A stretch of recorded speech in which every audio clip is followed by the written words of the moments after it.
السلام علیکم ورحمۃ اللہ۔ رمضان مبارک کا مبارک مہینہ چل رہا ہے، ایسے میں آخر عشرے کے طاق آتے ہوئے 2 راتیں گزر چکی ہیں، آج 25ویں رات ہے۔ بہت سارے لوگوں نے سوال کیا تھا کہ لیلۃ القدر میں کس طریقے سے عبادت کرنی ہے، لیلۃ القدر کی علامت کیا ہے، اور سب سے اہم چیز کہ آپ صلی اللہ علیہ وسلم نے لیلۃ القدر میں کون سی دعا مانگنے کا حکم فرمایا ہے۔ استقبال ایک مرتبہ پھر آج ہم بات کرنے والے ہیں شب قدر کی، جس کے بارے میں قرآن کریم میں بے انتہا فضائل، پیارے نبی صلی اللہ علیہ وسلم کے احادیث میں بے شمار فضیلتیں ملتی ہیں۔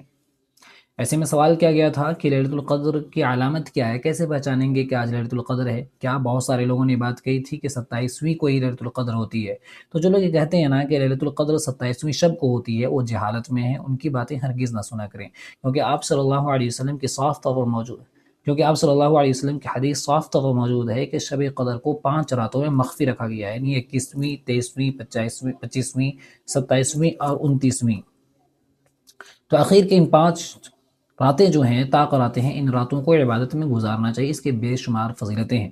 اب چلیے جانتے ہیں کہ اس رات کی علامت کیا ہے۔ اس رات کی علامتیں جو حدیث میں بیان کی گئی ہیں، اس رات کی سب سے بڑی علامت یہ ہے کہ سمندر کا پانی جو کھارا ہوتا ہے، اس رات میں جو ہے وہ میٹھا ہو جاتا ہے،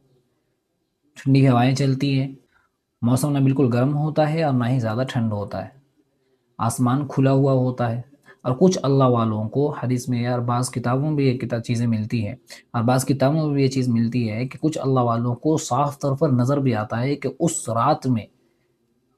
جتنی بھی چیزیں ہیں، شجر یعنی جتنے بھی درخت وغیرہ ہیں، یہ سارے سجدے میں چلے جاتے ہیں۔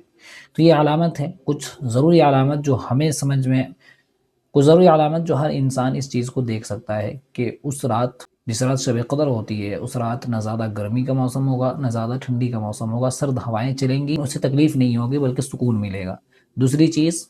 کہ سمندر کا پانی جو کھارا ہوتا ہے وہ میٹھا ہو جاتا ہے۔ تیسری چیز جو سب سے بڑی علامتوں میں سے ایک علامت یہ بتائی جاتی ہے کہ جس رات شب قدر ہوگی، اس دن کا سورج جو ہوگا اس میں شعاع یعنی گرمی نہیں ہوگی، شدت نہیں ہوگی۔ اب سوال تھا کہ اگر شب قدر ہمیں مل جائے تو ہمیں کیا کرنا چاہیے؟ آئیے جانتے ہیں، پیارے نبی صلی اللہ علیہ وسلم سے ہی پوچھتے ہیں۔ امی عائشہ رضی اللہ تعالی عنہ نے پیارے نبی صلی اللہ علیہ وسلم سے سوال کیا کہ اللہ کے نبی صلی اللہ علیہ وسلم، اگر شب قدر کو میں پالوں تو میں کون سی دعا کروں، کون سی عبادت کروں، کون سی نمازیں ادا کروں؟ آپ صلی اللہ علیہ وسلم نے فرمایا کہ جب شب قدر تم پالو تو ایک دعا کرنا، اللہم انک عفو تحب العفو فاعف عنی۔ امی عائشہ رضی اللہ تعالی عنہ فرماتی ہیں کہ آپ صلی اللہ علیہ وسلم پورے سال میں کسی بھی رات میں اتنی عبادت نہیں کیا کرتے تھے جتنی عبادت رمضان المبارک کے اخیر عشرے میں کیا کرتے تھے۔ صلی اللہ علیہ وسلم کمر باندھ لیتے تھے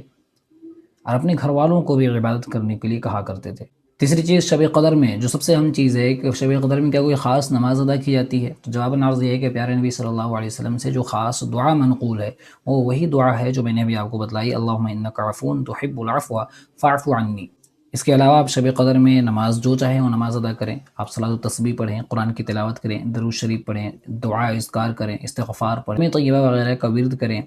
اللہ سے معافی مانگیں، توبہ کریں۔ پیارے نبی صلی اللہ علیہ وسلم کے ارشاد ہے، شب قدر میں جبریل امی تشریف لاتے ہیں، اور جن لوگوں کو بھی وہ بھول پاتے ہیں، نماز پڑھتے ہوئے دیکھتے ہیں، قرآن کی تلاوت کرتے ہوئے دیکھتے ہیں، تو جبریل امی ان سے مصافحہ کرتے ہیں۔ اور علماء یہ بات فرماتے ہیں کہ جن سے جبریل امی مصافحہ کرتے ہیں، اس کو پہچاننے کا طریقہ یہ ہے کہ اس کا دل نرم ہو جاوے گا اور اس کی آنکھیں اللہ کی یاد سے اشک بار ہو جائیں گی۔ آپ سے گزارش ہے کہ اس ویڈیو کو صاحب کی نیت سے دوسروں تک ضرور پہنچائیں۔ انشاءاللہ پھر ملاقات ہوگی اگلی ویڈیو پر، تب تک کے لیے السلام علیکم ورحمۃ اللہ۔